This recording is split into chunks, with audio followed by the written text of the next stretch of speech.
À quoi ressemblera votre smartphone en 2021? En 2017, on a eu les écrans avec moins de bordure comme le Galaxy S8 ou l'iPhone X.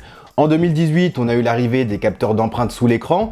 En 2019, c'était la démocratisation de l'ultra grand angle qui a fait du bien à nos chers photophones.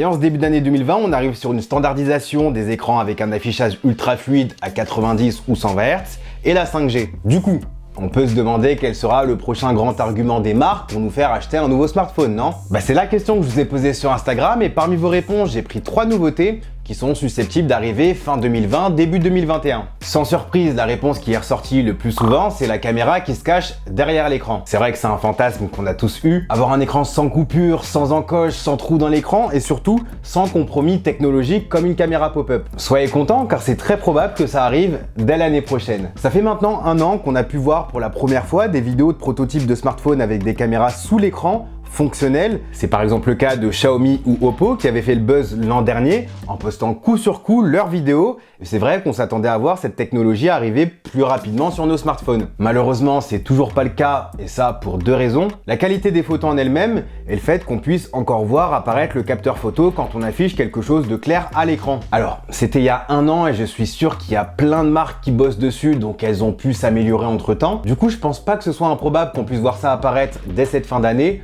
ou début 2021. La deuxième innovation technologique ressortie le plus souvent sur Instagram, c'est le capteur d'empreinte sous tout l'écran. Alors, effectivement, c'est une superbe idée, on l'a vu, les capteurs d'empreinte ont déjà pas mal évolué depuis les premières versions, ils sont plus fiables, recouvrent une plus grande surface et sont beaucoup plus rapides. Mais c'est vrai que de temps en temps, on peut avoir quelques ratés si on pose son doigt au mauvais endroit, et ce problème serait totalement supprimé si toute la surface de l'écran était un grand capteur d'empreinte. Alors, je vais peut-être en surprendre plus d'un, mais ça existe. Enfin, ça a été montré à la Presse Tech en tant que concept phone, et c'est Vivo qui l'a fait sur son Apex 2019 l'an dernier. Donc c'est possible, mais là le problème il est pas technique, mais surtout au niveau des coûts de production. D'après Vivo, et ça semble logique, le coût serait proportionnel à la surface d'écran, et sachant que nos écrans sont aujourd'hui très grand, il faudrait multiplier par 10 voire plus le coût d'intégration d'un capteur d'empreinte sous tout l'écran, ce qui ferait au passage augmenter le prix de nos smartphones. Vient ensuite la question du fonctionnement en cas de chute et d'un écran cassé. Est-ce que ça fonctionnera quand même? Combien ça coûterait de remplacer la dalle? Et est-ce qu'il faudrait également changer tout le capteur d'empreinte? Enfin voilà, il y a plein de questions qu'on peut se poser, mais sachez que c'est possible.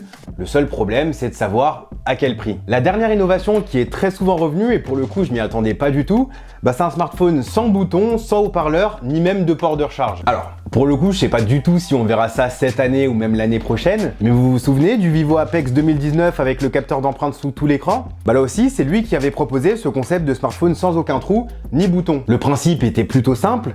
Pour la recharge, on avait un connecteur magnétique au dos du smartphone. Pour les haut-parleurs, on avait un système de vibration de l'écran pour émettre du son. Et pour les boutons, il fallait presser la tranche du smartphone à un endroit spécifique dédié pour le volume et le bouton d'alimentation. Ce sont clairement des technologies impressionnantes sur le papier, mais la raison pour laquelle c'est pas encore intégré aujourd'hui, c'est parce que c'est pas mieux que nos systèmes actuels. On l'a vu par exemple avec des smartphones commercialisés comme le HTC U12 Plus avec ses boutons tactiles qui ne fonctionnaient pas très bien, ou encore avec le Black Shark 3 Pro, un smartphone gamer, avec son système de recharge magnétique à 18 watts au dos du smartphone, plus lent que son autre système de recharge classique à 65 watts en USB-C. Du coup, c'est très probable que plein d'ingénieurs parmi plein de marques sont en train de travailler dessus, mais aujourd'hui, c'est pas encore prêt, je suis pas sûr que ça arrive fin 2020, début 2021. Mais une chose est sûre, c'est que quand ce smartphone sera prêt, il fera grand bruit dans l'industrie.